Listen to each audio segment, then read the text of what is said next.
Good morning. Let the record show that we have a quorum present. And I need to apologize to the listening public and those hoping to watch it on TV that we have a slight delay because some of the members had to get their second COVID shot, and that had to be done this morning. They couldn't put it off for 3 or 4 days. So we apologize for the delay, but we'll get started now.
Thank you.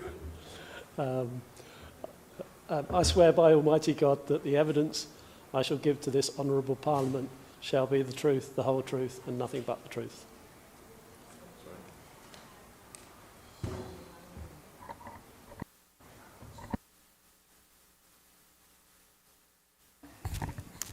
I swear by Almighty God that the evidence I shall give to this honourable Parliament shall be the truth, the whole truth, and nothing but the truth.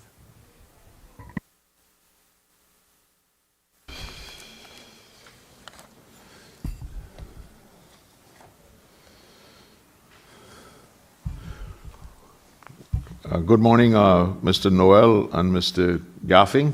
And if I mispronounce your name, I speak Northside. So we apologize for the delay. I think you were told earlier that the reason for the delay was that certain members had to go and get their COVID vaccination shot.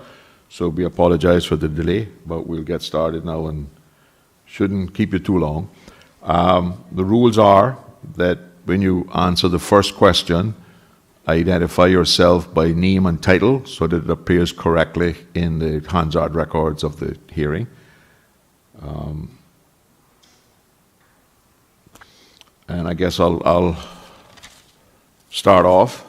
But you know that you're here because we're holding hearings into the Owen Roberts International Airport Terminal Redevelopment Project, and you were the lead contractors for the construction. Okay, so my first question is, how did you bid this job as a contractor? Did you bill it on a certified bill of quantities, or were you required to use the drawings and produce your own bills on which to bid? Good morning, Richard Knoll, Project Managing Director for McAlpines. We were provided with a bill of quantities and a set of drawings, and the pricing was on the bill of quantities provided by the client. Okay. We were given evidence yesterday by your clients that the major problem with the project seemed to be that the drawings were only 75% complete.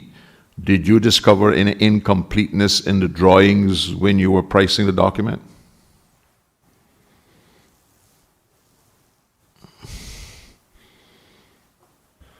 Yes, there were some discrepancies, which we did point out, but we were instructed to price the bill as the other contractors were.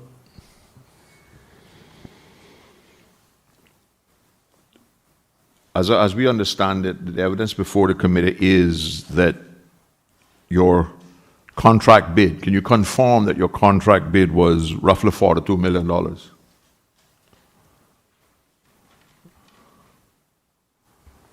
Yes, Okay. 42 and a half.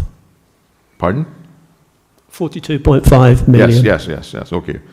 Can you confirm that your evidence we received yesterday suggested that your final, or what they hope will be your final cost, is somewhere in the region of 6 to 1 million? Correct. Okay. That's approximately a 50% increase between the bid contract price on which you won the bid and the actual cost. Is there any similar, I mean, I think you all did the government administration building. Is a 50% increase in cost common? No, very uncommon. Okay. I think the problem is that it's a different type of project. New build is much easier to draw and do a bill of quantities from and to price.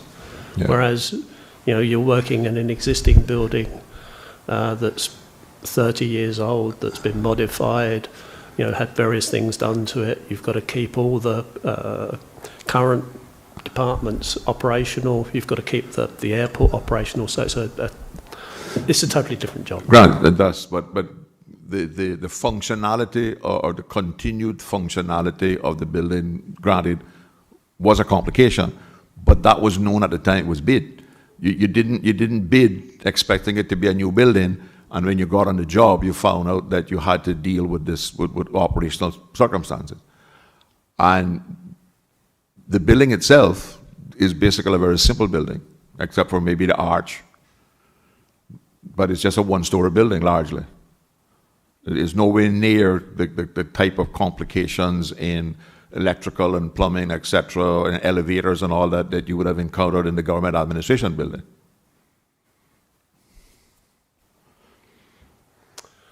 I would actually differ. I would say that the M&E MEPF works in an existing building that you're trying to bring up to code is far more complicated because nobody actually knows what's in there at the time compared with a new build. But again, those were largely, I would suspect, replacement because you couldn't use the same septic tank. I would assume that you went to a treatment plant. The bathrooms are all in different places, and so all of that was, you basically was digging out what was there and getting rid of it and putting in the new ones where it had to go. There was not requirement for connection purposes to existing facilities because you were simply adding on a room. As I recall, the bathrooms in this new building are in entirely different position from where they were before.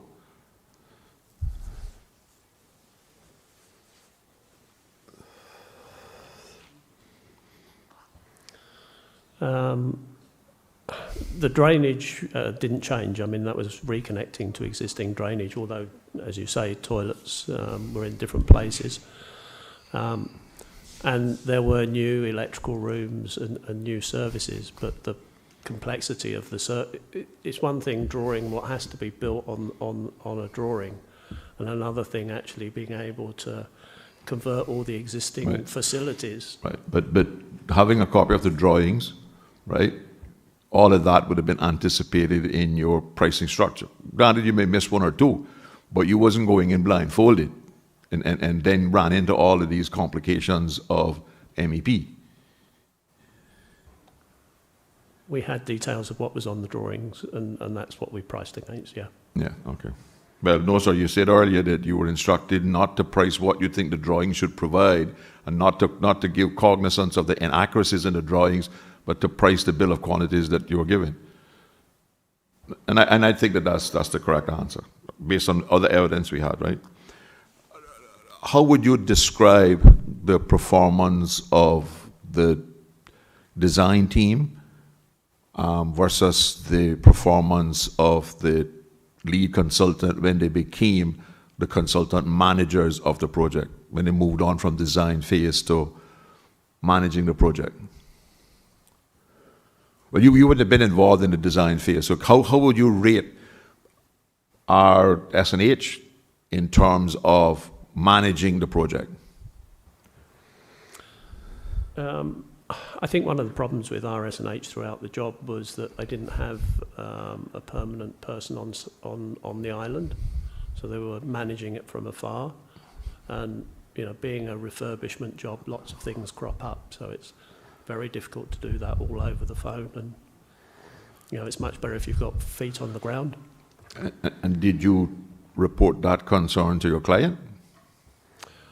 Yes, and I mean what happened was that we actually worked with the client's project manager to sort of sort out all those issues that you would normally run through the architect's team. So the client's project manager basically became the manager of the project instead of the person who was protecting the client from who they had contracted to manage the project and make sure that things were going right and within budget and on time. I think he ended up with a dual role, if you like, because. Well, my position would be that that's a conflict. You can't serve two masters, right?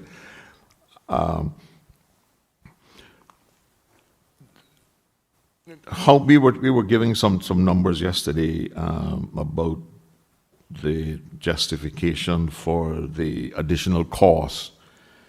How much of the additional costs from you as a general contractor point of view was due to change orders related to additional work?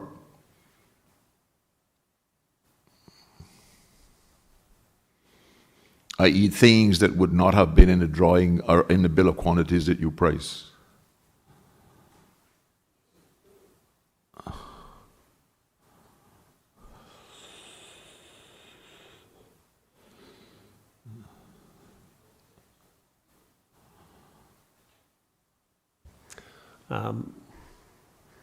All the additional works, whether it be additional scope that the client wanted or variations due to inaccuracies in the drawings. Okay, we're all issued by PMIs, but so I can give you. I mean, I'll give you a rough idea of. Yeah, I won't hold you to the third decimal point. All right. I mean, we did an evaluation, and it's difficult to say whether some works are actually. And they would obviously there would be some crossover because if you're adding things, it's going to affect what's already in the drawings. Exactly. But just a ballpark numbers. It came out about 50-50. 50%. Okay, so roughly around 10 million was for additional things. Yeah. Right, and 10 million would have been for corrections. Now that differs substantially from evidence we were given yesterday, when the client says that the things that they added, nothing to do with the problems with the design and the deficiencies therefore, but the things that they put back in to the drawing was priced at around between 4 and 5 million. Yeah, I think that's sort of what I was saying, that it's difficult to actually tell from all the, we had sort of something like 600 instructions. It's difficult to I don't expect you to bring the filing cabinet here. Exactly but, what's what. For instance, one of the things that they said they changed was they had a departure lounge that was not included in the original drawings, or it might have been the other way around, was included in the original drawings, but they had taken it out, right? In transit lounge, sorry, not yeah. And when they put it back in, then that was part of the stuff. But okay. How when you priced corrections to the design work, how was it done? Where possible, I mean, we have a price bill that we started with. Right. So there's pricing for all the elements within that price bill. So any additional work where possible, where it's similar to existing work that we've priced, we use the rates that are in the bill. Obviously, some items are different, totally different to what's in the bill, so you have to come up with fair rates that are then agreed with the PQS. And then there's some items, you know, the more minor items that you may have to do on day work. Okay. Who inspected the work and signed off? Was there on-site inspections by your client or somebody contracted by them on change orders to make sure that it was done and that the rates were applied? And who signed off on those charges? The costs were submitted to the PQS. Which was JEC Consultants, Yes, right? Okay. yes. They then reviewed those costs, and if they had any concerns or queries, they would come back to our commercial manager to discuss them. Once they were happy with them, they would then not sign them off. They would give their review that these were a reasonable assessment, pass that on to RS&H, who would then sign them off. And at what point did the major project manager get involved in certification of those prices, or he was not?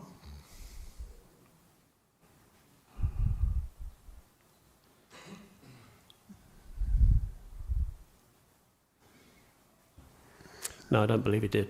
Okay. Did the client have on site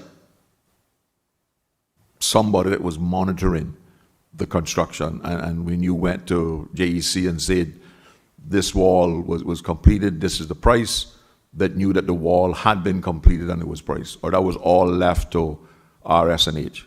And did they have somebody there doing that kind of work?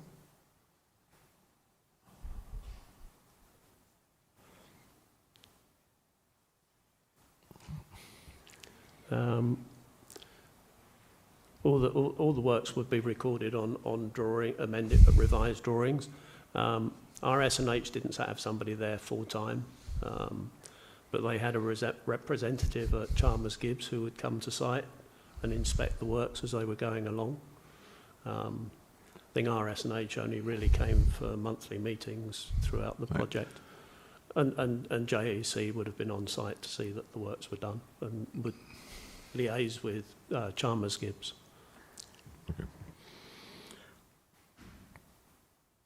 But the client didn't, because when I asked the project manager yesterday for his terms of reference and what he was required to do, he couldn't give us. He just said he was the project manager. Right? And he didn't tell us that he wound up basically doing the work of RS&H, as you suggested. But anyway,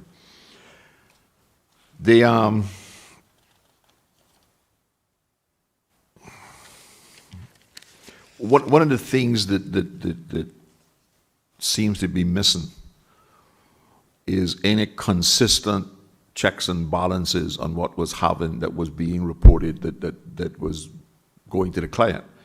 It seemed that they relied on RS&H to do all these things, and they just did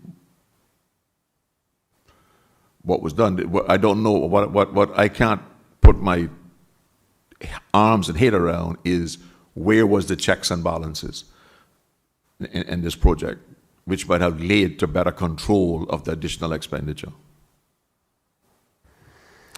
All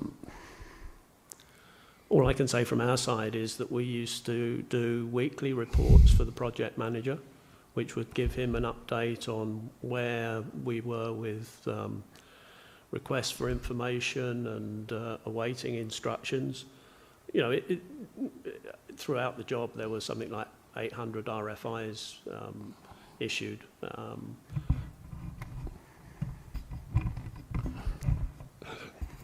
All right. something like 800 RFIs issued.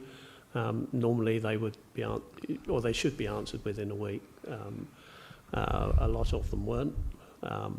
So we used to give a weekly update of where we were with those things, and a general report on items that were urgent. And then we used to do a complete monthly report that went to the team, which detailed all the PMIs, the pricing, the RFIs, progress to date. There seemed to be long delays. Some of it was related to baggage handling, et cetera, But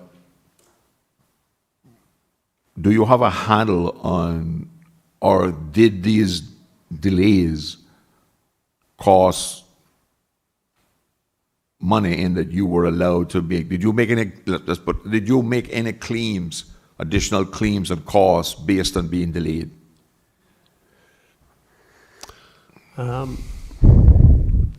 There were several extensions of time granted, and I think it was discussed yesterday that initially the works were delayed for 8 weeks because of the issue with the electrical drawings. So that was one extension of time that was granted. Beyond that, further extensions of time were granted for 38 weeks to cover all the additional works and the variations. Yeah, my question which come with associated prelims and costs. Right, but my question is related to costs. Yes. Did those delays and extensions allow you to recost beyond the quantities that you had submitted in the original contract because you were delayed that period of time, and prices of material might have gone up, labor might have gone up, I don't know? No, I mean, we carried on using the existing rates, but because of the extension, we were, there was a prelim cost that came with that. But the actual pricing of variations was still as done from the bill rates, as I mentioned earlier. So, Mac Alpine was not responsible for any additional costs that were directly related to delays. All the additional costs were because the client issued change orders, either to correct inadequacies in the design or to add additional things that were not in the original design. Yes, correct. Okay. What was the completion date in the contract, original contract?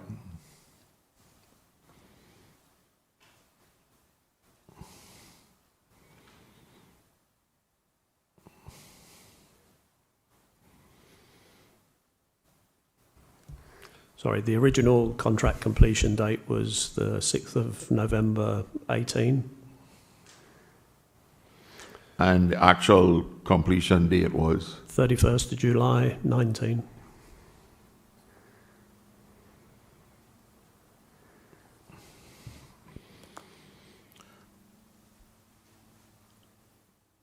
And all that substantial delay was all caused by the client, i.e. inadequacy in the drawings which led to delays, or delays by RS&H in responding to you, and et cetera, et cetera. I don't think you can look at it as delays due to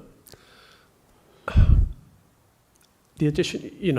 How do you do, as you said, 50% extra work in the same time period? You can't do it. I'm not convinced that it's 50% extra work. It's 50% extra cost, right? But there's a big difference between 50% extra cost and 50% extra work.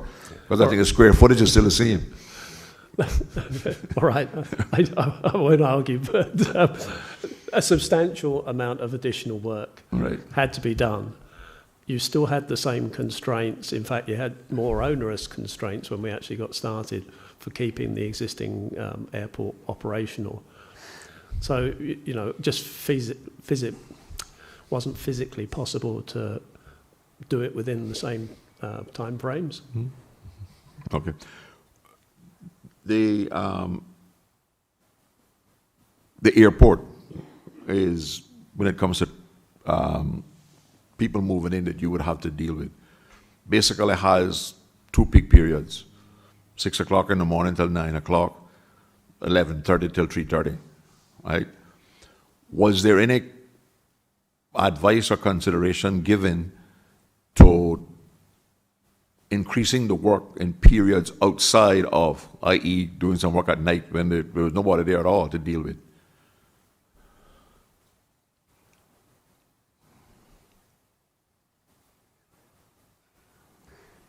Yes, a lot of work was done out of hours, Okay. particularly to suit the existing users within the building. So there were works that had to be done that. Yeah, and I mean, the changes you'd have to make to security and all that, you couldn't rechange it every night, right? It had to wait until the flow fitted in. When did you advise the senior project manager, the major project officers, and/or the steering committee of the extension of the new completion date?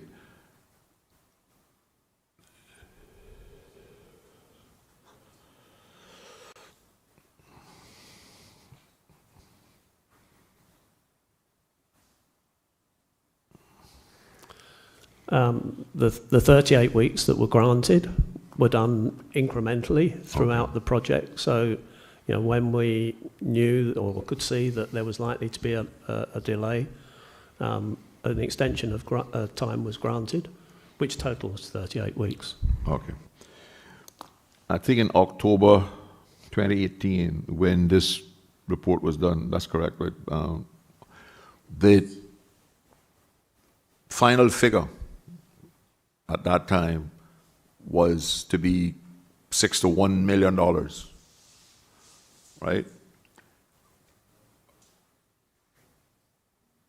Do you have any explanation from it going from $6 to $1 million to $7 to $4 million in evidence you were given yesterday after the work was completed?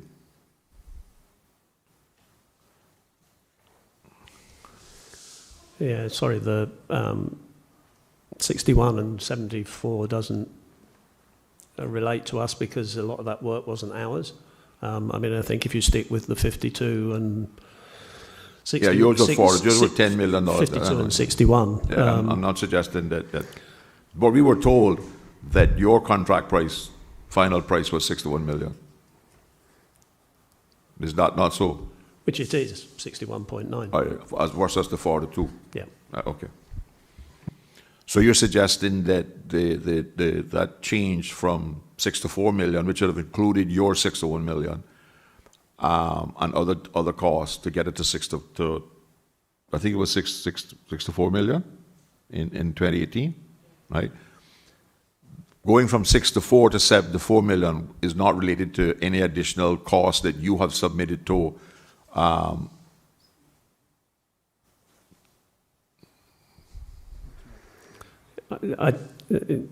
From the report, the revised estimated cost in August 18, according to the report, was 52.4 million.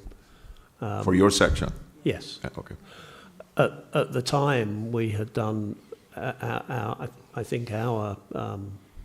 reporting, because we can only value against, when we do our monthly valuations, we only value against the work done, but we used to give an indication of outturn cost, and I think we were somewhere in the region of 58 million at the end of April.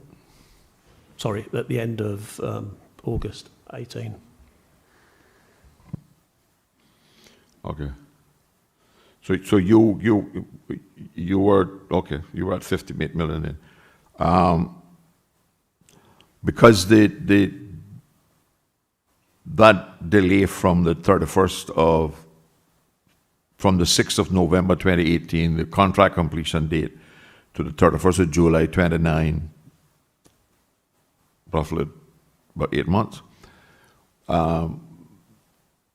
Any work that was done during that extended period would have been accounted for largely in your 58 million. Not necessarily, because there were works still being instructed way beyond August 18. I mean, we were receiving instructions for additional items. But what kind of items? Because obviously in August, September 2018, the building was substantially complete, would it not have been? And large sections of it would have been complete.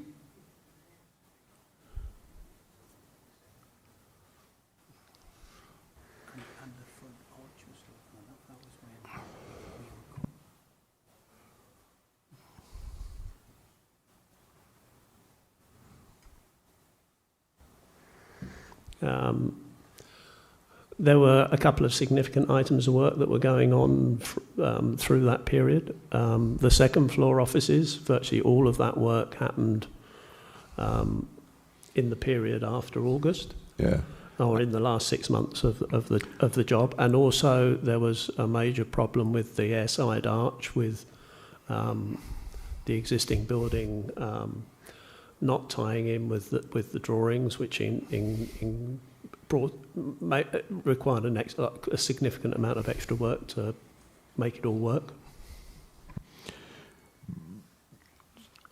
You're suggesting that items like the offices upstairs were not included in the original design?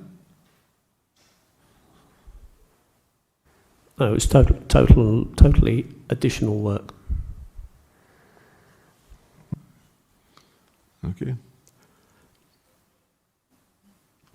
During that period of time, was there any instructions given to you that led to demolition of new work to reconfigure for something like offices or extra bathrooms downstairs or something like, where you had to actually go in and demolish work that had just been paid for under this contract in order to fit in the new changes?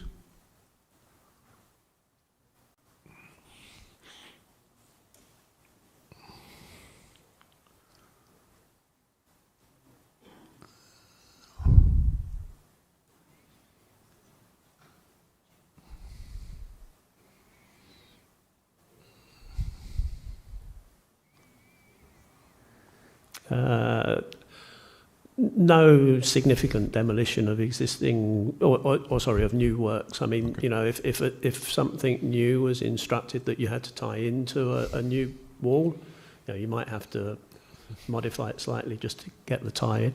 I mean, there were other user changes that happened, but throughout the job, you know, where things didn't work for them, but you know, such as immigration had some changes to make their life easier, I guess. Okay. How much of the additional costs would you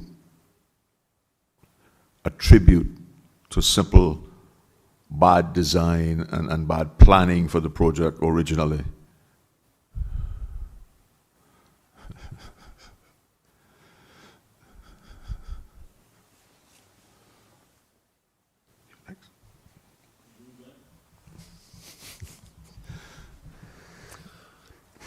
I think it's very difficult to put money to that. Yeah. I mean, I'll give you one example, right? I don't understand how the Civil Aviation Authority Board of Directors, being advised by the Airport Authority, being advised by Major Project Office and other consultants within the government circles, could accept drawings from a client that they now admit were only 75% complete. I mean, the example that the CEO, I think, gave was that a sewer pipe did not go outside on the drawing. It stopped halfway. I mean, I don't know, I struggle to understand that level of incompetence at all levels, because you don't have to be an engineer or an architect to look at a set of plans and how they got it through BCU, which I don't know how BCU handles government plans, but I know how bad they treat me and how detailed analysis they do to me, that you could actually get plans passed that are in that kind of a state. And I know that you don't have a crystal ball to look in, but I think it's fair to say that from the committee's point of view, and I also believe from the findings of the Auditor General, that the major problem with this project was at the start, and that they were not, proper planning was not put in place, proper, I'm trying to remember the word that you use when you submit things to an architect for them to do a building, you know, in the original, and you wound up with because if you know, my grandmother told me that if you start wrong, you finish wrong. Right? But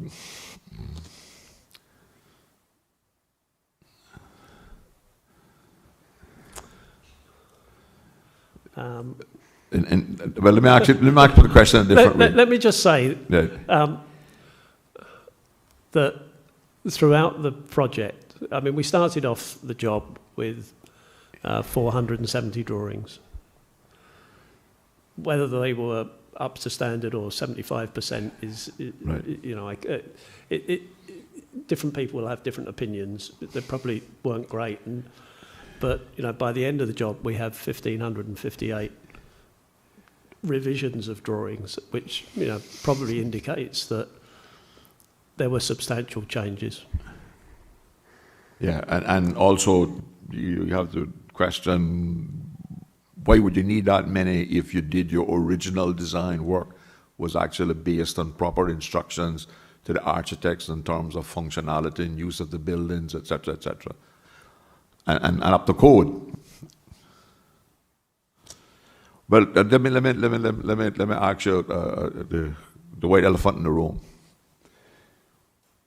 Did McAlpine, seeing the design flaws, see it as an opportunity to increase their contract price because knowing they had to have change orders, which would increase their revenue from the project, as opposed to telling the client, these drawings are so bad that I can't price them because I don't believe your bill of quantities is correct?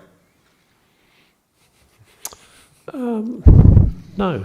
I mean, you know, you're pricing the job competitively. You're instructed to price against the bill. If we thought that, you know, there was going to be 50% more work,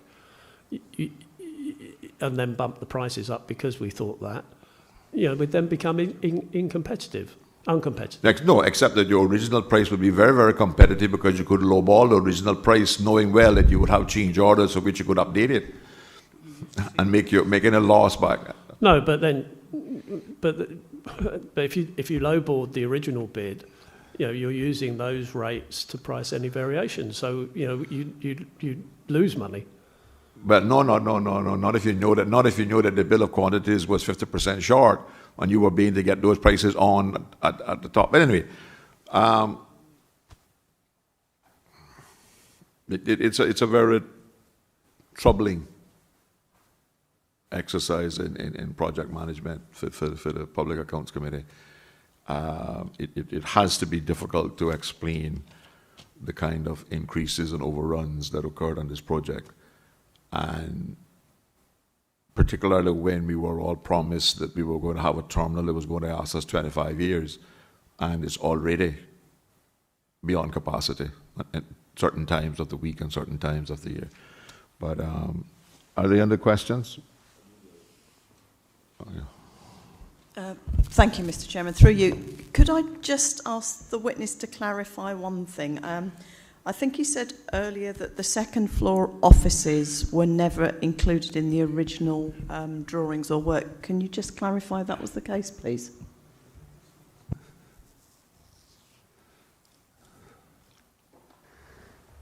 Yes. I mean, they were issued as a project manager's instruction, apparently number 295. Thank you. But I guess that just speaks very clearly to the poor planning, because the Airports Authority must have known that they were going to need offices from which to operate. But anyway. Mr. Chairman, the reason I asked the question is when we did the reports, we were under the impression from the client that the second floor offices were included in the original scope of the work. We may have misunderstood, of course. Okay. Mr. Austin. Thank you, Mr. Chairman, and thank you to the witnesses for attending this morning. I think the chairman did a very comprehensive job of asking a number of questions, and perhaps we might be going over old territory. But I want to reference specifically the Auditor General's report, in particular the Owen Roberts International Airport Terminal Redevelopment Progress Update as of August 2018, which is published January 2019. And I will be referencing from that report specifically page 15, paragraphs 38 and 39. Over the course of the past day, and certainly again here this morning, a lot of attention or blame or responsibility has been leveled at the lead consultant and contract administrator, RS&H. The Auditor General defined what the expectations or obligations of RS&H were according to the contract. Paragraph 38 states, and I quote, "As contract administrator, RS&H was expected to oversee and coordinate the work of the sub-consultants," these include the architects and cost management, "and also be the main link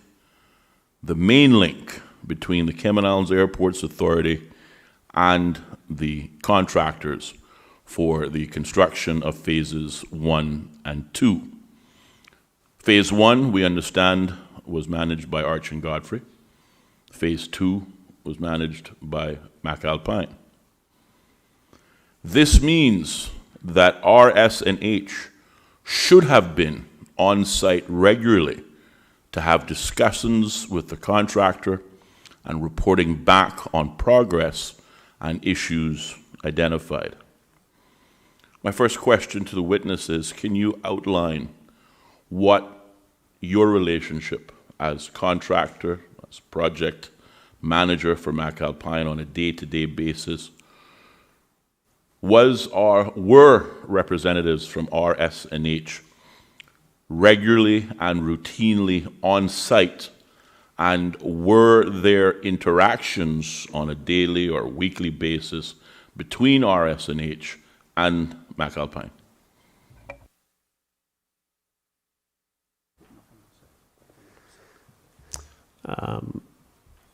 RS&H had a local representative, and there was dialogue because there was a weekly meetings, but their senior staff from the States generally visited monthly, so we didn't have a full-time presence on site for any period of the jobs. For the period of the job. Right, so no full-time representation or presence. Thank you very much. Paragraph 39 states, since September 2016, the project steering group has had an agenda item to discuss concerns about the quality of RS&H's work. Concerns about RS&H's performance continue. For example, in April 2017, the project steering group was informed that of the 92 variations made by the contractors, over 60 related to design errors. Now, we've talked about the delays in commencing various aspects of the contract because of design errors. You gave evidence that the electrical drawings, for example, were incorrect and delayed by some 36 weeks and had to be submitted 14 times before they were correct. You mentioned that there were delays in the procurement and appointment of a contractor for the baggage handling system. Those delays, I think, accounted for some 10 months in the contract being finalized. There were also significant number of contract variations arising from poor quality of work. Outside of delays in the contract, what impact did these design errors have on the overall project? Were they monetary impacts? The design called for a 4-foot wall. In reality, you needed a 10-foot wall. Obviously, there's more square footage, so there's a cost element. But can we talk about what were the impacts of these delays on the part of RSNH outside of time delays in terms of when these contracts could start, and which were identified earlier on that the contract was expected to be completed in 2018, but in fact it didn't finish until way over schedule in July 2019. What were the impacts from McAlpine's perspective? I think going back to the baggage handling equipment, although that work was outside, because that was part of phase 1 of the works, I mean, the delay in completing that impacted some of the phasing that we had to do. So, you know, it's a sort of a knock-on effect that makes the phasing more difficult. In the end, we had 890 project managers' instructions.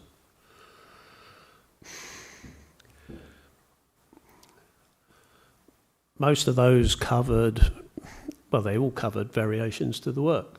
So, you know, it's very difficult to assess from those which were additional works and which were variations due to a shortfall on the existing drawings, without going through them all individually.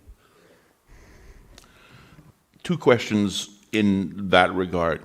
Sticking with paragraph 39, the closing sentences in paragraph 39 states, "We noted that RSNH have been asked to provide explanations and solutions in relation to these concerns," obviously the 92 variations, 60 of which related to design errors.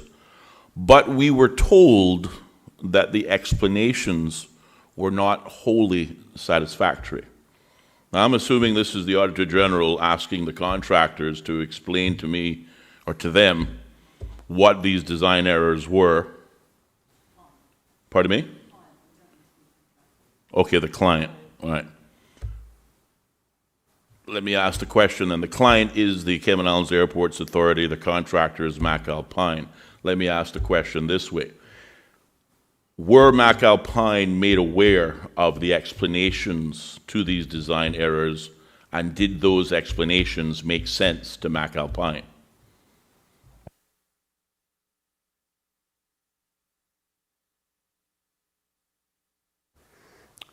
No, we were not involved in any explanations. Thank you. Final question. You mentioned moments ago that there were 890 project manager instructions, which I assume is the same as variations.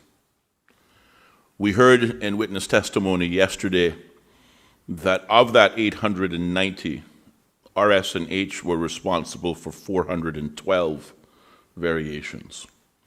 But we were also told that the client, specifically the Cayman Islands Airports Authority, were also made some changes to the original scope. But by my estimation, they were certainly nowhere near 412. The changes specifically requested by the client, the Cayman Islands Airports Authority, took place between October 2016 and June 2018, and included the upgrading of hurricane impact windows and doors from 9 pounds to 15 pounds, adding canopies to protect passengers and baggage from the weather, upgrading banners on the roof, landscaping around the airport, and other design upgrades, including the duty-free mall and the Cayman Islands Airport Authority offices, of which the government funded some $5 million in order to support these variations. By my count, in total, there were about 6 specific variations made between 2016 and 2018 by the Cayman Islands Airports Authority. 6 changes in scope versus 412 changes and variations from the lead consultant. And of course, the balance made up in that 890 project manager instructions.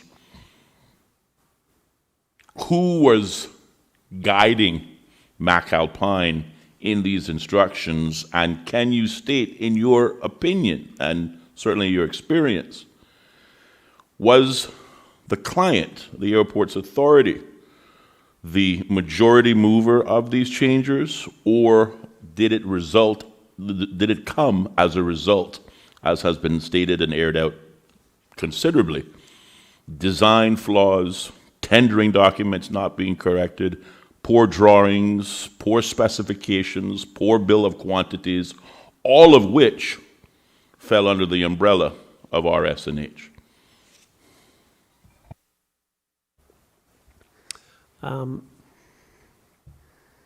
Sorry, just going back to the receipt of instructions. All the instructions we received came from RS&H. We didn't receive anything direct from Cayman Islands Airport Authority. So I can't really comment on the where you get 6 from or because I think what happens is everything generates drawings and information, and therefore it's all funneled back through RS&H. I understand, and I thank you for that. And I think you've answered this question to the chairman, but I think it deserves emphasis. We talked about the original contracted sum which MacAlpine won in the tender for Phase 2, which was originally $42.5 million. The final cost for Phase 2, when all was said and done, accounted for $61 million, an increase on the MacAlpine awarded contract of some 43%. The overall cost of the project increased by some $74 million, or some 37.5% over budget. Is it safe to say that these cost overruns were directly attributed to the change of scope or these 890 project manager instructions that MacAlpine received? Well, all the additional costs relate to PMIs because you have to have something to price against. As I said earlier, it's difficult to assess what is additional work from 600 or 890 PMIs. It's difficult to assess what's extra work and what's work that was badly designed in the first place. I still think a rough 50-50 split is about right for additional and errors and omissions that had to be rectified as we went along. More questions, Mr. Chairman. Thank you, Mr. Chairman, and to follow up on Mr. Harris's line of questioning, because we're slightly confused and trying to reconcile numbers, and so if I understand the testimony correctly, there were 890 project manager instructions you just said? Yes. And Mr. Guyton, the board chairman, when he gave his evidence yesterday, said that 412 were due to errors and omissions, 79 were due to unforeseen, 72 were due to tenant variations, 236 due to the board, which I don't think totals 890. 799, my colleague tells me. So we're just sort of wondering what the rest were down to, and also wanting to clarify that the office refurbishments and the offices were part of that 890 as change orders. Sorry, I may, the 890 is total, including revisions, which may cause the confusion. So I think there were the PMIs went from 1 to 805, and there were 12 gaps in the numbering. So if you knock 12 off 805, you're down to 793. Okay, so we're talking. Okay, is that about right? That's clear. Yeah. Okay. Thank you.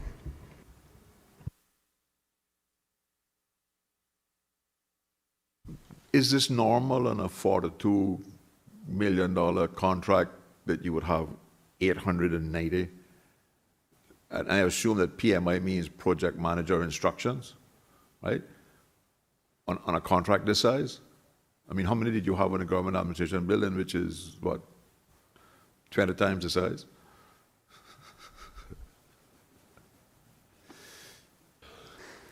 Well, both Steve and myself have been in the industry for over 40 years each, and this is exceptional. Okay. I mean, you know. Okay, one final question. You have any question? One final question. Contract completion date, 31st of July, 2019. Evidence we have suggests that there was an expectation to have a financial close of the contract within about 3 months, which would have taken us to about somewhere around October 2019. Here we are today, the 20th of January 2021, 18 months later, and there's no final numbers. Is any of this delay as a result of, or how much of this delay, if any, is a result of McAlpine making additional claims or disputes on your costs? None. As far as we're concerned, the final account was settled 6 or 8 months ago. This is the reason it hasn't been finalised. In fact, we've got a final account statement, but that has been signed by ourselves and JEC. But then that has to go to RS&H for signature, and because of whatever's going on in the background, it hasn't been signed by RS&H, so therefore the final account hasn't been paid. Because and maybe I misunderstood it, but the kind of impression I got from the CEO and the chairman was that it has taken this long because even though they have a final figure of 74 plus million, they don't have final agreement on allocation of those costs. But it's interesting to hear you say that McAlpine had your final accounts from when? October?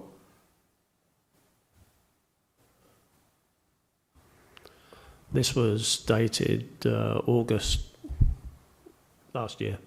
August 2020. I don't know how long it but been going on. I mean, it's been around for some time. Yeah. Okay. If there are no other questions, sir, thank you very much. It has been a confusing, enlightening experience. But thanks for your time. Appreciate it. Okay.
I do solemnly, sincerely, and truly declare and affirm that the evidence I shall give this honorable Parliament shall be the truth, the whole truth, and nothing but the truth.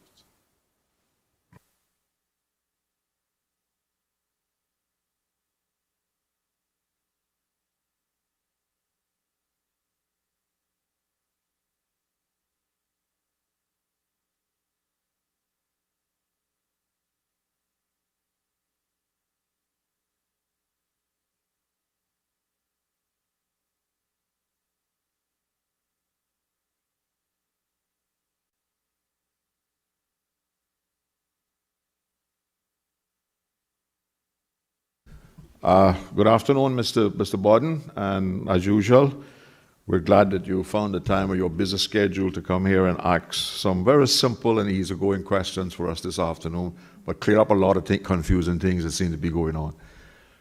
You know the drill. When the first time you ask a question, just give us your full name and your title so it appears properly in the Hansard. So I think Mr. Austin is going to lead off. Thank you very much, Mr. Chairman, and thank you to the witness, Mr. Budden, for joining us this afternoon. I have just a few questions for the Chief Officer. I think what I want to start out with is the governance framework for this project. Given that the Owen Roberts International Airport Terminal redevelopment project started before the procurement law took effect, the responsibility for delivering the project stood squarely with you instead of the Major Projects Office, as it has for other projects as outlined in the procurement and also the Public Authorities Law. Can you talk to us a little bit about how that governance framework was determined and certainly how it operated on a day-to-day, month-to-month basis? Good afternoon, Mr. Chairman, members of the Public Accounts Committee. Thank you for having me back again to Public Accounts Committee. Thank the member for the question. Strand Bodden, Chief Officer, Ministry of District Administration, Tourism and Transport. So the governance, as the member said, Mr. Chairman, did predate the procurement law. However, what has been a long-standing framework is two things: the UK Green Book we utilized on procurement, and the framework for fiscal responsibility that is now in the Public Management and Finance Act. So we relied on those frameworks at the time. So in terms of governance, obviously on operational, it was the Airport Authority Board, the steering group for the project, and the senior management of the Airport Authority, which included the various senior project managers over the time of the project. So monthly, there were steering group meetings. Yes, as the report says, at times some were missed. We can talk about that as well. And there were board meetings of the board, obviously, where updates were given to the board by myself as chair, initial chair of the steering group, by the CEO and the senior project manager. So we kind of worked together in terms of updating the board on a I would think monthly basis. I think the report said it was every 2 months, but it may have been back in those times more of what we would call the more strategic phase, where it was more concept and design as opposed to when we got through the various consultancies and got to where we were into design and then obviously construction after. I hope that answers your question, but I can refine if needed. Yes, thank you very much.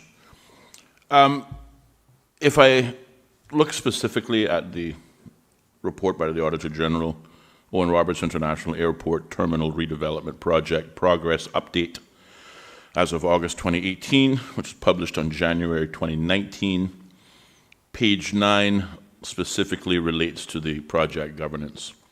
Paragraph 14 states that the senior responsible owner, or SRO, for the project is the chief officer from the Ministry of District Administration, Tourism and Transport. That is you, right? Yes, sir. Thank you. It goes on to state the project steering group provides the main governance and oversight for the project. The membership of that group has changed over time, and I think, by my estimation, it changed twice rather significantly. The first time, the original representatives included the Ministry of DAT, Public Works Department, and the Department of Environment, the Cayman Islands Airports Authority, including the CEO and 2 board members, and the consultants that developed the airport master plan and OBC. When I say master plan, I'm assuming these are the ones who developed the strategic outline case, namely PricewaterhouseCoopers. That was the original makeup. After the outline business case was approved, which would have been, I think they received cabinet approval on the 5th of August 2014 and FCO approval on the 15th of August 2014, the membership changed to the chief officer from the Ministry of DAT, you, the Civil Aviation Authority Chief Executive Officer, Mr. Anderson, the Senior Project Manager, representatives from the Major Project Office, and members of the Cayman Islands Airports Authority management team. What happened specifically after the outline business case was approved? The Auditor General also noted that you, as Chief Officer of the Ministry of DAT, delegated your authority as chairman for the project steering group, which, by my estimation, has main governance and oversight for this project. You delegated your responsibility as chairman to the Chief Executive Officer, CEO of the Cayman Islands Airports Authority. Throughout this project, the Chief Executive Officer and the Chairman of the Board had very clearly defined roles as it outlined in the life of this project, and the project steering group had overall oversight. Why did you, as Chief Officer, delegate your authority as Chairman of the primary oversight body to the CEO, who had very clear day-to-day obligations as CEO and had to wear the dual height as chairman of the oversight body, notwithstanding the fact that he's dealing with contractors, engineers, and drawings? He himself is not an engineer, so I'm curious as to how that decision was arrived at and why. Through you, Mr. Chairman, to the members. So I did take that decision. I took the view that as the project moved from the more concept and design to a much more design and construction, that it was best placed that for all involved that the CEO actually have and direct the steering group. Now, we had done, as I think has been outlined, a government policy. So that was a very short document, something like 10 to 12 points on it, which led to a strategic outline case, which led to an outline business case, which went through procurement.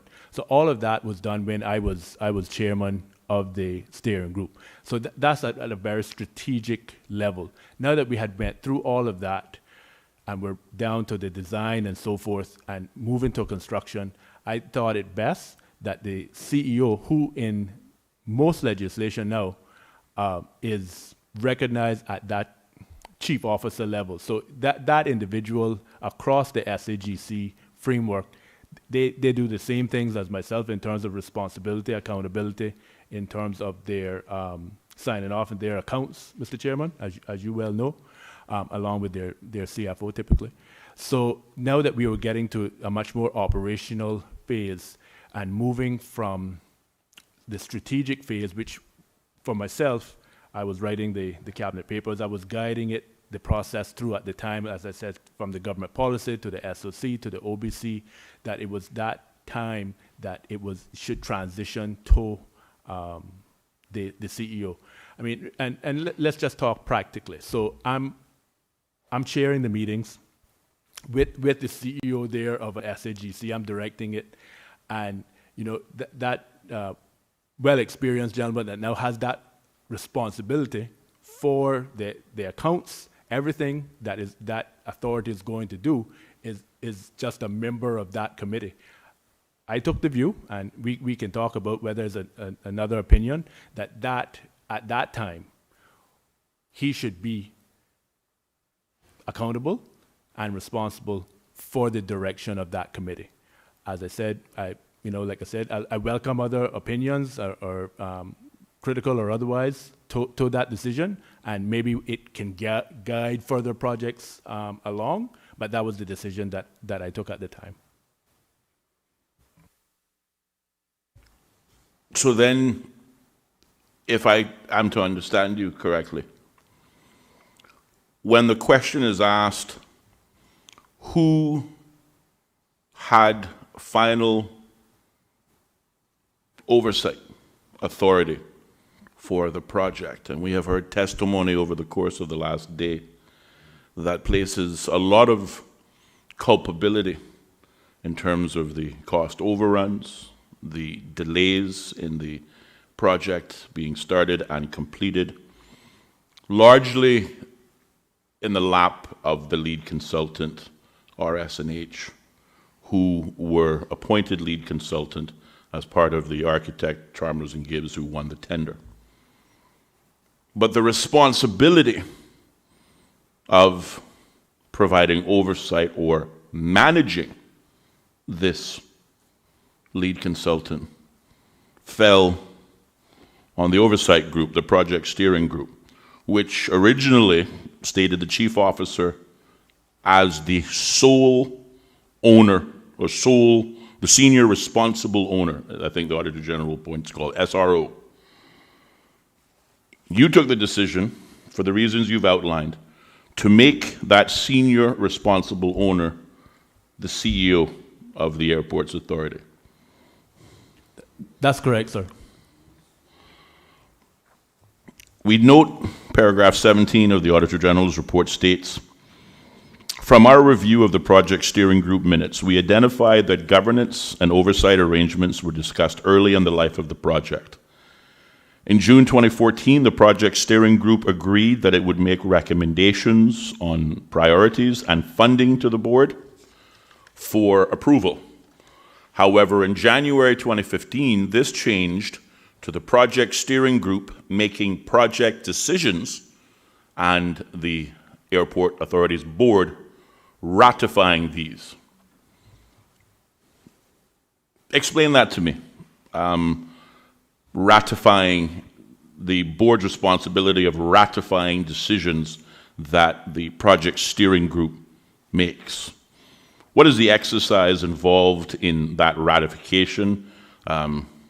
Surely this is not the Airports Authority Board rubber stamping decisions that the project steering group makes without question or otherwise, but for the benefit of this committee, talk to me about the checks and balances that the board would otherwise provide the steering group under this special arrangement.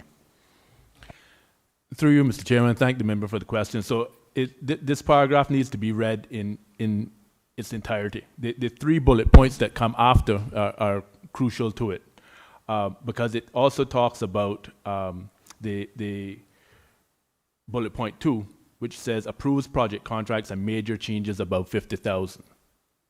So that's the sticking point. So we understand that in practice, the CIAA board approves project contracts and major changes above 50,000. So there was no changes made by the steering group that were above 50,000. So if it was a day-to-day change that had to be made to keep the project going, keep things flowing, keep work going, yes, the steering group would look at that. But any change above 50,000 was still taken by the Airport Authority Board first before it was done. So small changes, yes, sir, done by the steering group and taken to the board after. But any change over 50,000 was done by the board before it was actioned. Thank you, Mr. Bodden. I appreciate that response. The project steering group and how it is able to provide oversight for this project is dependent on, as you stated, regular monthly updates, presumably from the lead consultant first, who deals directly with the consultants. We saw on page 15 of the report that the contract administrator, RS&H, were expected to oversee and coordinate the work of the sub-consultants, that's the architects and cost management, but were to be the main link between the Cayman Islands Airports Authority and the contractors, either Arch and Godfrey or MacAlpine.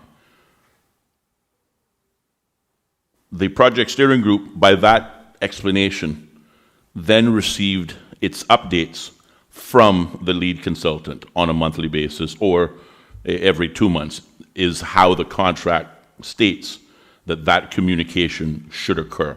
Is that accurate? Yes, sir. Thank you. Page 11 of the report, paragraph 21, starts to identify the cracks in this project and how quickly it started to go off the rails, because it speaks about the absence of those essential updates that, in my mind, enables the project steering group to perform its function and obligations as the senior responsible owner. It states the project steering group has met monthly since August 2016 and attended monthly design workshops and project updates in the early design stages of the project. However, our review identified a number of gaps in project steering group meetings. There were no meetings for 5 months between July and November 2014. During this time, the procurement process for the lead consultant, RS&H, for design, cost, and contract administration was carried out. Only 7 meetings in the year of March 2015 to February 2016. During this time, the contract for Phase 1 construction was signed and tender documents for Phase 2 construction were being issued. No meetings in the 6 months between March and August 2016, during which this period for construction of Phases 2 and 3 were signed. Can you tell this committee what were the reasons why there were so many missed meetings at key stages of the project by a project steering group who had overall responsibility and oversight for a major capital project? Through the chairman, thank you for the question. So during certain periods, meetings weren't held because a lot of times, Mr. Chairman, there were intense periods of technical work going on when there's less really need for the steering committee to come together physically. But we were always in touch, obviously, by email and phone. But if, for example, during drawing and tender document production, tender review periods, things like that, there were no meetings. And we put our hand up and acknowledged that could have been done better. We could have had more meetings, but work was still going on, and we were obviously still very much in touch with each other by email, by phone, while the actual practical work was going on. So we were doing the work. We weren't updating each other on what was happening because the work was taking place at that time. I hope that sheds some light on the member's question. It certainly does, and I thank the Chief Officer for that response. The Auditor General also identified that in that time frame, you say that we were doing the work, that the project steering group, when they did meet, did not necessarily meet in a formal meeting structure. They didn't gather once a month, they didn't gather every 2 months, but in many cases, decisions of the project steering group were conducted over email. So there was a bit of a, for lack of a better phrase, a round-robin atmosphere where persons were not gathering to go over reports and updates from the lead consultant. There were no considerable discussions person to person, but were in fact conducted over time, over weeks, and then that decision was made. We accept, certainly during the COVID pandemic, the difficulties of bringing people together and, of course, the conveniences of technology making all of that happen. This was not COVID times. Can you identify to this committee why a project steering group who had primary oversight for a major capital project neither could hold regular meetings, as previously outlined, but also could not make the time to gather together to meet in person, but instead had to make spending decisions via email correspondence, for which, I might add, the Auditor General also stated that there were no formal minutes maintained. Their evidence had to be obtained from printing email correspondence and then making heads or tails of what decisions impacted what questions, clearly suggesting that the project steering group operated, again, my words only, in somewhat of a haphazard way. Can you talk to us about why it operated that way and what were some of the reasons why we opted for email discussions and decisions versus physical monthly or every 2-month meetings? Through the chairman. So once again, to the member, it was a busy time. The time should have been made to actually physically get together and do the meetings. As was said, it was not COVID time, so we could have made it a higher priority, but we did take decisions through email. There were documentations on it. It is something that we acknowledge and we put our hand up and say, yes, this could have been done better in terms of not only having the meetings, but documentation of those meetings. So yes, so I take the point, I take the criticism that as the steering group, we should have met on a more regular basis according to these gaps over this period of time. Would you accept also that part of the problem were members themselves of the project steering group who were appointed to serve on that project steering group failing to attend regularly scheduled meetings and therefore forcing the chairman or secretary to have these conversations over email versus physical meetings because of failure to attend? Through the chairman, that's coming up on 5 years ago. I couldn't say it was failings, but it certainly wasn't because we were sitting on our hands. Work was going on. Ministries still needed to get ran. Airports still needed to be operational. So the mode of doing our business or our work was opted to be done by email. If someone, couldn't come, we couldn't make a quorum at times, then decisions were taken by email through the committee. I guess we got a bit comfortable with email, and like I said, I accept that criticism. And once we got really into the project itself, yes, they were regular monthly meetings.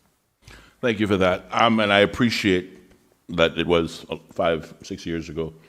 I barely remember what I did yesterday, so it's totally understandable. But if I may put it to you, this information is found on paragraph 24 on page 11. In December 2017, the senior project manager highlighted that a number of members were frequently absent from meetings, which created risks for decision making. The project steering group responded quickly to this by removing some members immediately and finding replacements. So it appears from that paragraph that it wasn't a matter of persons being busy or you may have missed a few meetings, but there were persons physically appointed to serve on this oversight group who did not follow through with their commitments and forcing the SRO, you or the CEO, to make replacements in these numbers.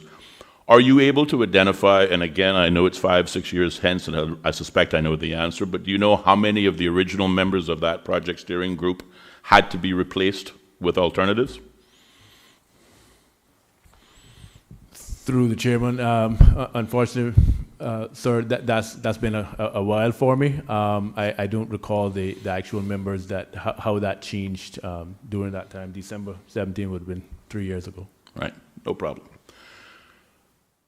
Sticking with the lead consultant, RS&H, we talked about change orders, changes in the scope of the project after the outline business case had been signed, as well as a number of changes that came about as a direct result of, again, what I will define as simply derelict work on the part of the lead consultant. Things like poor technical drawings, poor design plans, poorly completed tender documents. We talk about delays in the baggage handling that caused delays of upwards of 10 months. We talked about delays in the electrical drawings that took 36 weeks out of the contract life, delays. It had to be submitted 14 times before they were correct. Clearly suggesting, as I think the chairman of the board of directors stated, that whilst RS&H were viewed to have more experience in airport redevelopment than Chalmers and Gibbs, who were chosen and selected by the tenders committee, RS&H looked really good on paper, but in reality, they performed. Their performance was less than desirable, and certainly not was expected. We understood from, again, the chairman of the board of directors that 412 change variations were issued by RS&H, presumably to deal with many of these errors in which were identified. At the beginning of the testimony yesterday, our first witness was the chairman of the board, and we asked what parameters that this committee could be guided by. We were concerned that there may be litigation pending or otherwise by the ministry against RS&H for clearly taking this project way over budget.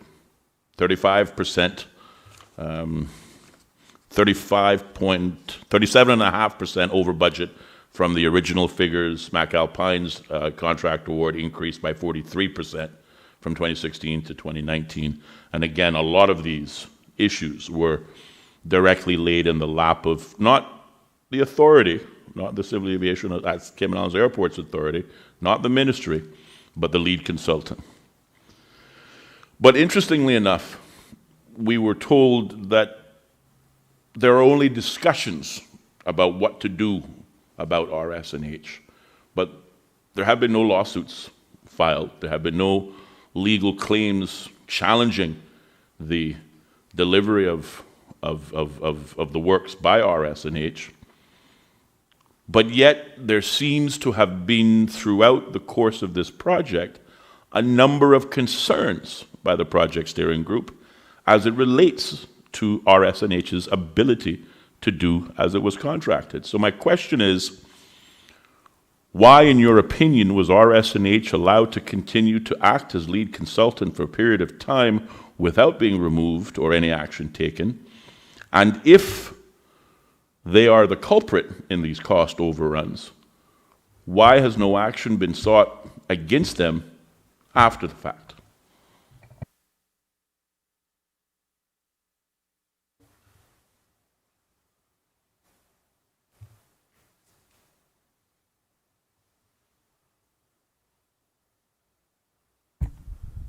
Through you, Mr. Chairman, to the members' questions. So,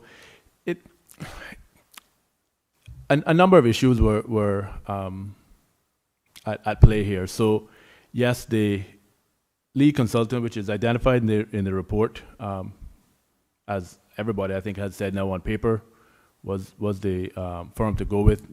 Some airport experience, a larger firm. When it came down to it, brass tacks, we found out different. I think one other colleague of mine gave testimony that one of the lead persons from RSNH within 6 months was actually terminated, was let go from the company. So that was signs of what was being delivered. But once we were in construction and to keep the project going, if we then parted ways with them at the time and didn't have that lead consultant playing the role that it played, even to the standard that it did, and we had to go out to tender, procure, that we were looking at probably 6 months or maybe more to bring in someone new. So right away, that time translates into costs again. So that's going to be added cost to it. So that was why they weren't terminated. On the legal proceedings, lawyers were involved on both sides and going back and forth.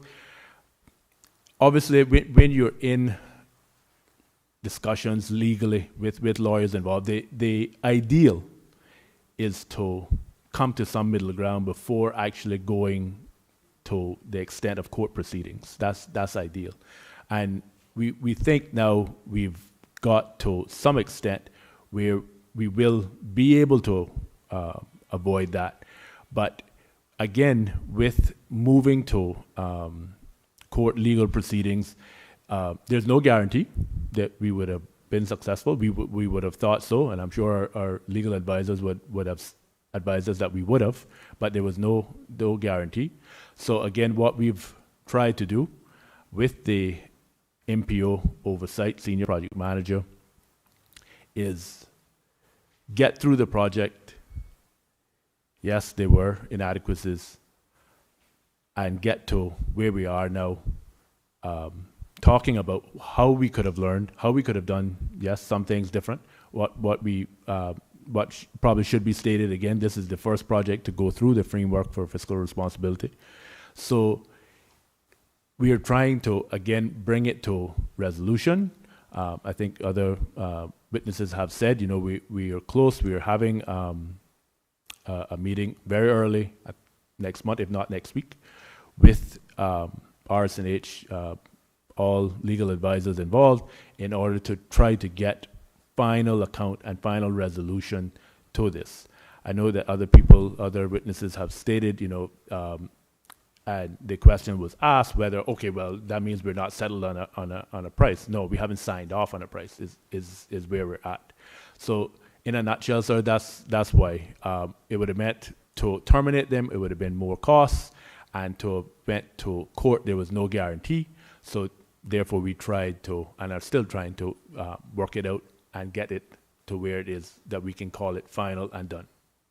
Thank you. I just have one final question for the witness, Mr. Chairman. Despite all of the questions, despite all of the challenges and complexities, the Auditor General report stated in her first conclusion that and I quote, page 21, paragraph 58, the redevelopment of the terminal at Owen Roberts International Airport is essential for the growth of the Cayman Islands economy. Its successful completion will allow an increased number of passengers, both residents and tourists, to flow through the airport and improve their travel experience. It is therefore important that the project is managed well to ensure that it delivers value for money. Now, whilst many of us in this room didn't have much cause to visit Owen Roberts International Airport in 2020, very recently, as a result of Heroes Day, I, together with my colleagues, and I believe even yourself, your good self, had the opportunity to travel to the sister islands, and to do so we had to walk through the terminal. And I will say that the terminal is impressive. The terminal is a far cry improvement from what it originally stood at, and certainly as it relates to Cayman's booming attractiveness as a jurisdiction, either before or after COVID, I think the airport redevelopment project, in terms of the terminal, achieved success in terms of what it set out to do.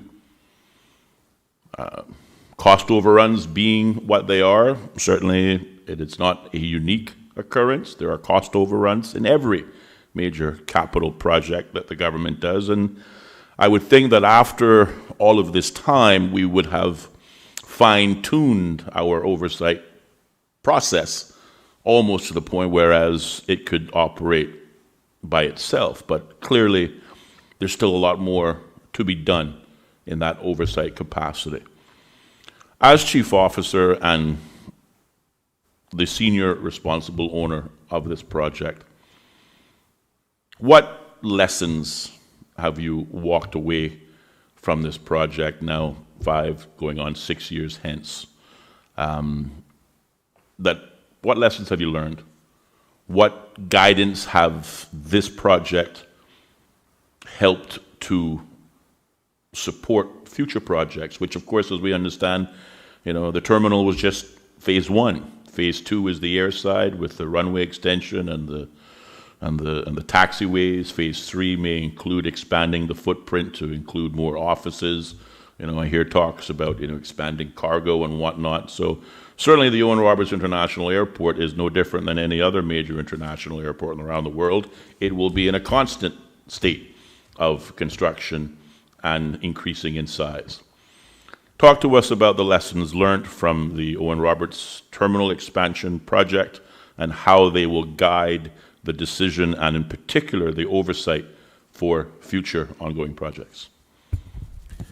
Through you, Mr. Chairman, to the member, thank you for the question. So there were a number of lessons learned here, starting off with the cost consultant, or the QS, the quantity surveyor, being procured and directly with the client, as opposed to going through the lead consultant, architect or other firm.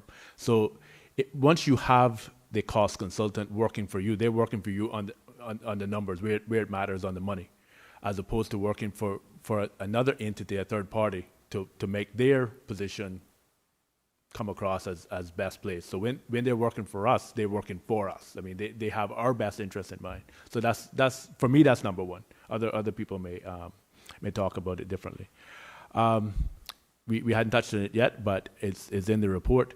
A final business case. So, and I can, whether it's accepted or not, I can explain what happened. I can detail it. I don't know if it's going to be an accepted explanation. But so we did the SOC, the strategic outline case, the OBC, the outline business case, and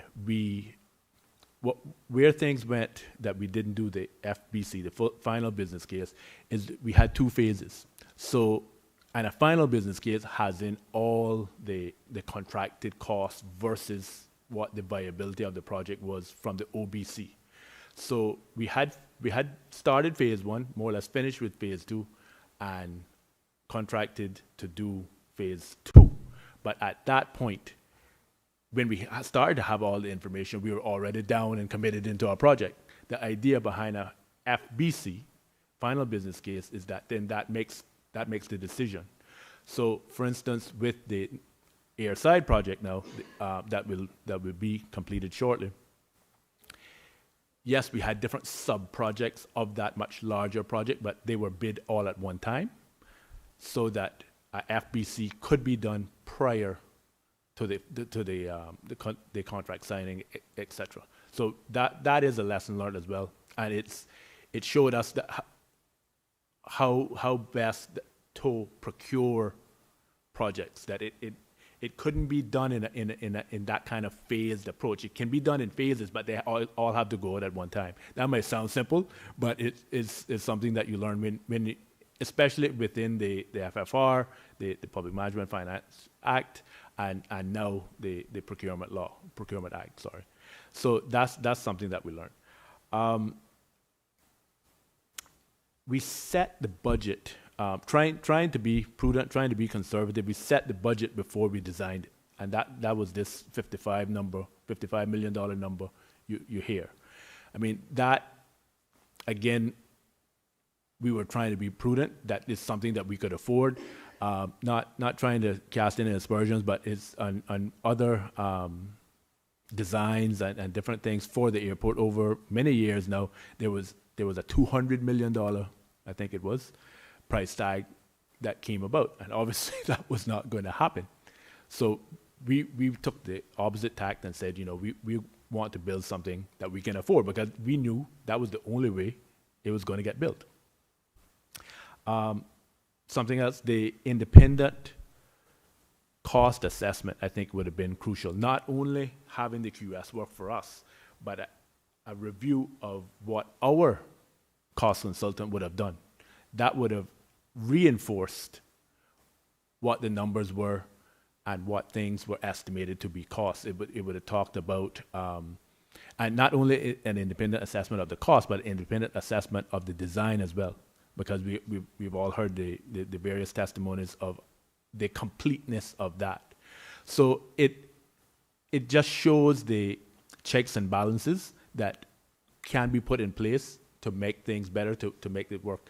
If I had to be the guinea pig, so be it. I'm hopeful that any other projects benefited from our review. Obviously, the audit that the audit office has done, I welcome it, because I think it's something that other people should look at when embarking on projects. There is a structure out there that can take you successfully through a well-managed project, and a lot of it is detailed in this report. Yes, we fell down on some things, but we learned from them, and that's the critical part. That's, to me, why the audit office under the Auditor General, that's her ambit, that's the purpose she serves in terms of doing these audits on projects. It was in the OBC, but it wasn't and recognized, but it wasn't built right into the project, and that is not the contingency. The contingency is 6%, but the risk identified in the OBC is 20 to 30%. And obviously that is something that you don't want to happen. You want to manage your risk, but it has to be recognized that is a potential. When you think about it, so the airport that we redeveloped in its entirety was built, Mr. Chairman, I'm sure you remember quite well, 1984. So 30 years prior.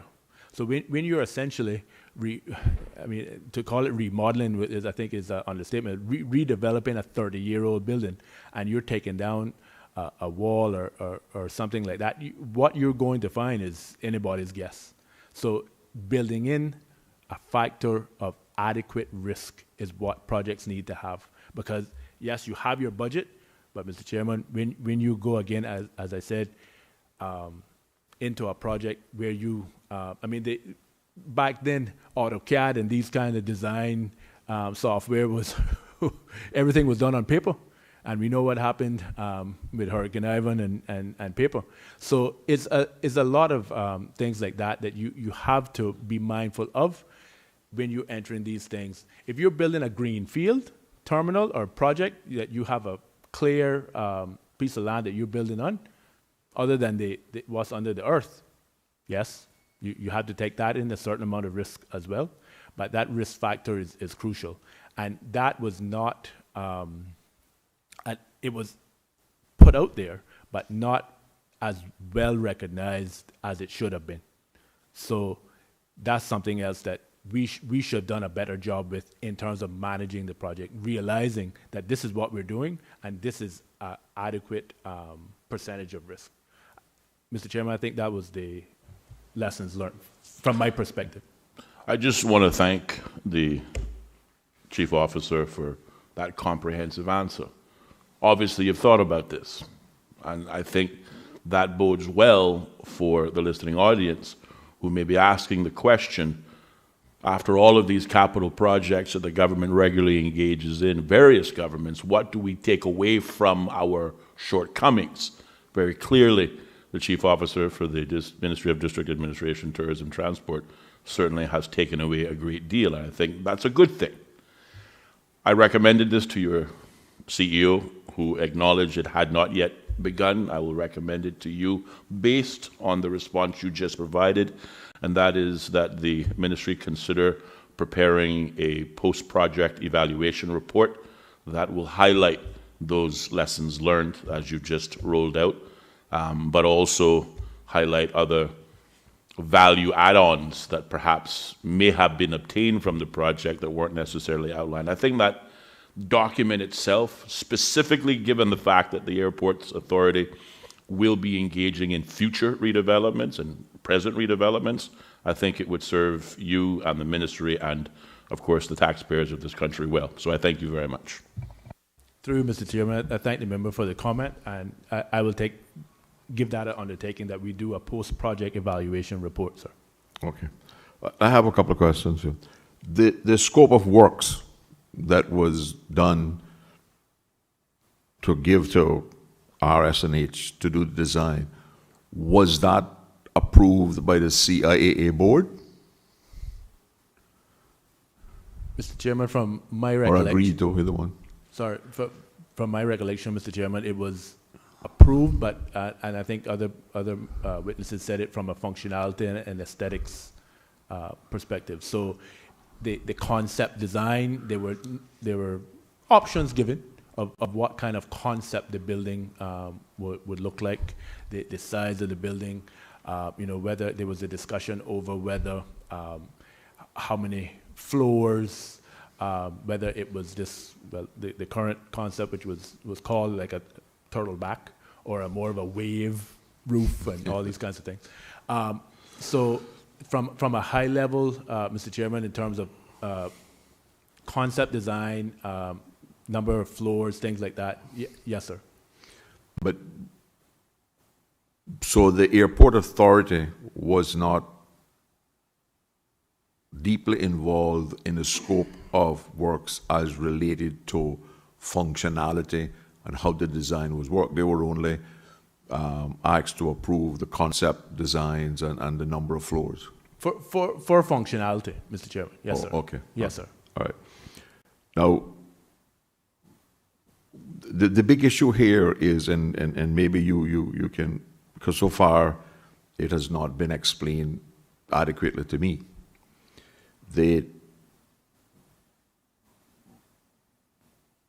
final account was supposed to be in the region of 64 million in October last year. We were told here yesterday that it's now going to be 74 million. Has anybody given you an explanation of that $10 million variance, an increase? Mr. Chairman, from my understanding, where the line was drawn and the account at the time that the Auditor General drew the report on was not the end of the project, so there was ongoing work monthly going on. That's Yeah, but the final account should have accounted for, you can confirm this, AG. Thank you, Mr. Chairman. At the point we did this report, we worked with the project manager and the client to try and get an estimate of the final cost of the total project, which at that time, the best estimate was the 64.37 million. So obviously, recognising there were works outstanding, it was supposed to try and bring those into account, but we are 10 million still adrift that we just wanted to understand. Because but that 64 million should have accounted for any incomplete work on an estimated basis. So the difficulty we're having is how did we get from 64 million, which would have included the incomplete works, right? One of the outstanding things that popped up today, based on the contractor's evidence, was that that did not appear to include offices for the CIA staff. And it's inconceivable that you could design a building and not have offices included for the staff, because they got to work somewhere. So you don't have any explanation of going from 64 to 74, other than that there were costs that were not accounted for. That's correct, Mr. Chairman. I'm not read into the numbers to that detail. Okay. I can give you an undertaking that I can get that explanation as much as someone else has it and get back to you. Well, I wish you luck, because nobody could give us the explanation so far.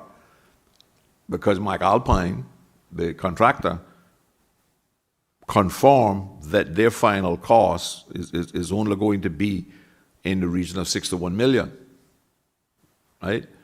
And that's substantial a start of 74 million, right? Yeah, if I could just, I can shed some light on that. So 61 million is their portion, yes, sir, of the 74. But then you had the design consultant, you had phase one that was Arch and Godfrey. So it was built up of those different But projects. this has nothing to do with phase one costs. Right, but the 61 that is going to, that is to be paid to McAlpine, like I said, is a sub of the 74, as I understand it. Yeah. Right, and the other 10 on difference there is the various other sub projects. Maybe I leave it to the auditor general. Mr. Miller, that does start to account for the difference, but I suppose the thing that we were trying to get to the bottom of is what has caused the difference between the 61 and the 52 that we had in the report as per Exhibit 2, and what is about change orders, what is about increased scope, because we believed, and we may have been wrong, that the offices were in the original plans, whereas the evidence from McAlpine this morning would suggest they were change orders.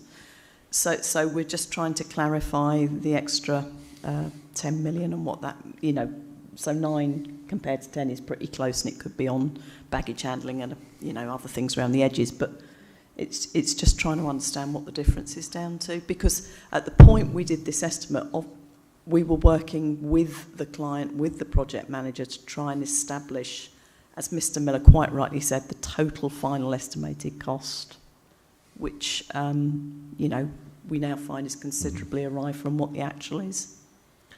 Yes, so Mr. Chairman, once again, I don't have that cost, but I will give it on the taking to, because the general is quite right. On page 19, the phase 2 and 3 contract is stated as 52.4, and we now know it is 61.9, I believe the number. No, it's 74 point.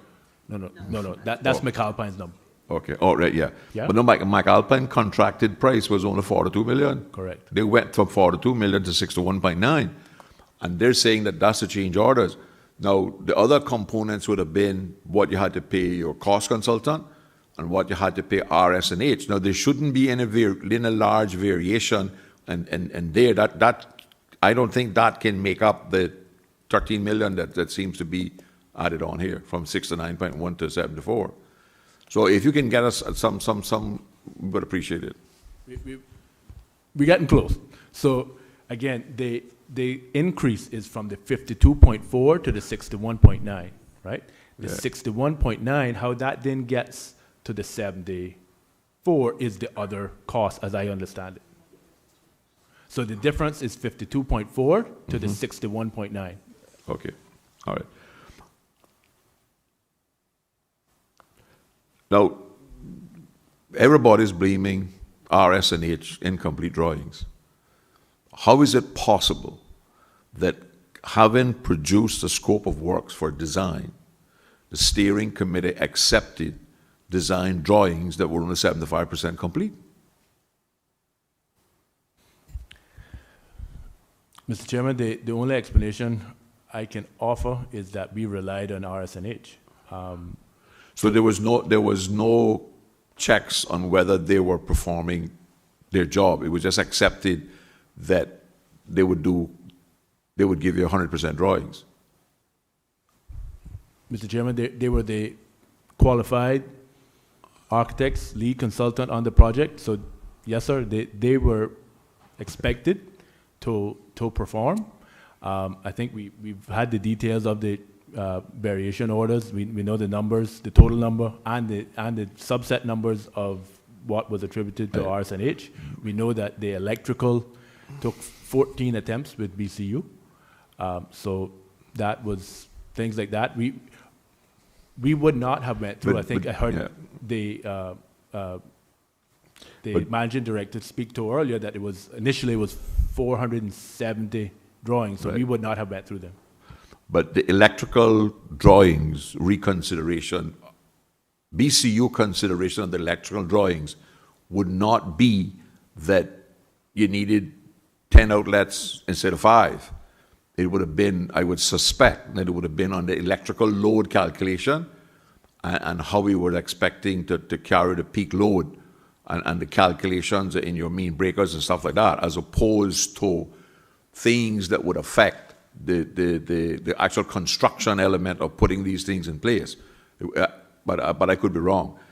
But I guess the bigger question for the committee is, what instructions has the ministry issued to the Civil Cayman Islands Airports Authority to prevent this from happening to the air side? Because we faced it in Finance Committee here a couple of weeks ago, where we had to give them additional funds, and that was being justified similar to the justification now, in that they were increasing the scope of works for the increased costs. So have you issued any instructions from the ministry to prevent this from happening on the air side? Thank the chairman for the question. So what was done, on the air side was, yes, a simpler project. It was a lot of earthworks. So what we did not do with that project, we had a design engineer. We did not do a separate cost consultant because, again, it was just, once we had the amount of cubic yards, the cost per cubic yard, that kind of stuff, that was set. We did have and take into account the risks of finding holes, caverns, sinkholes, whatever. When we were doing the additional works up to the east side there, we found all kind of cars and things like that buried. So we did say that this time we would take into account the risk factors, again, as I outlined earlier, in terms of an overall budget. So it wasn't that just that, we didn't set the budget before we got the design. We had it designed, then we set the budget, and we put in an adequate risk factor to take into account these things. So things like that were done differently, sir, on the airside project. Any other questions? Thank you, Mr. Chairman. After hearing all of the shortcomings on the Owen Roberts International redevelopment project and the questioning of the witnesses over the last day, and I'm mindful that this is the role of the PSC to ensure that the people of this country receive value for money, and there is, in essence, accountability. However, can the Chief Officer state some of the reasons the Cayman Islands government received value for money on this project? Through you, Mr. Chairman, to the member, thank the member for the question. So this project was very timely. It needed to have happened, I think, a long time ago. The former facility was bursting at the seams. We in terms of on Saturdays and Sundays, if you remember that departure lounge, it was standing room only. So it addressed the congestion issue. There was a sustainable, efficient, environmentally friendly terminal. It's with the, which was a variation, the 15-pound glass is now an I was going to say earthquake, but hurricane safe. It was a new baggage handling facility that hadn't been put into obviously the older terminal. So that just, it creates efficiencies that we wouldn't have dreamed of before. A new generator, seamless 100% transition of power, completely new upgraded IT backbone, increased parking spaces, curbside for departing passengers, taxis parking, added security systems. Mr. Chairman, it's just a more highly efficient building with a geothermal system for cooling it, high efficiency LED light fixtures, reflective roofing, departure hall, food court, and shopping mall. If you plan to keep me till about 3, I maybe can just keep on going. But it's, in terms of improvements, it's almost like it's not able to quantify, in my opinion, the amount of value that airport is now going to be able to provide us. It was, we got accolades from various travel and tourism magazines about one of the best new airports in the Caribbean.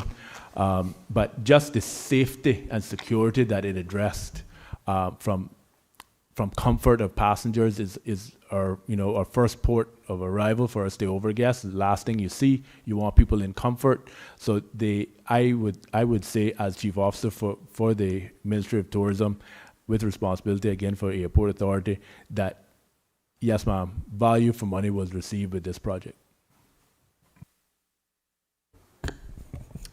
Thank you, Chief Officer. And I, for one, you highlighting all of those enhancements and improvements to our airport, I, for one, is very happy and proud for us to have a new airport. And when I went through there on my way to the BRAC just over the weekend, it's just a wonderful feeling that we do have a new facility in place now. So thank you very much. One of the things that the chairman and the CEO gave notice of yesterday was that the airport on certain peak days is already over capacity, just as the old terminal was.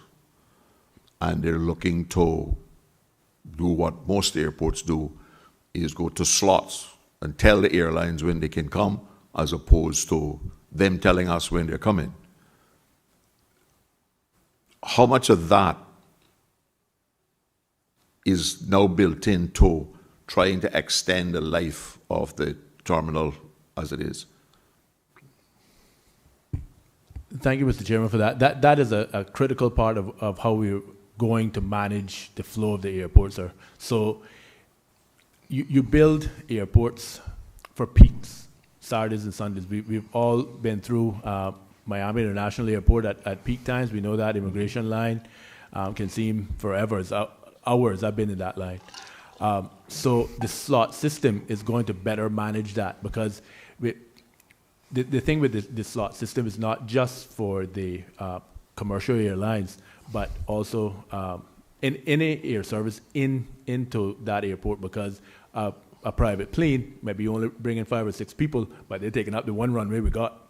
So things like that, and working with them that they come early, late, so that peak time of day, probably between 10 to 2 to 3 o'clock on most days, is more, again, commercial airlines.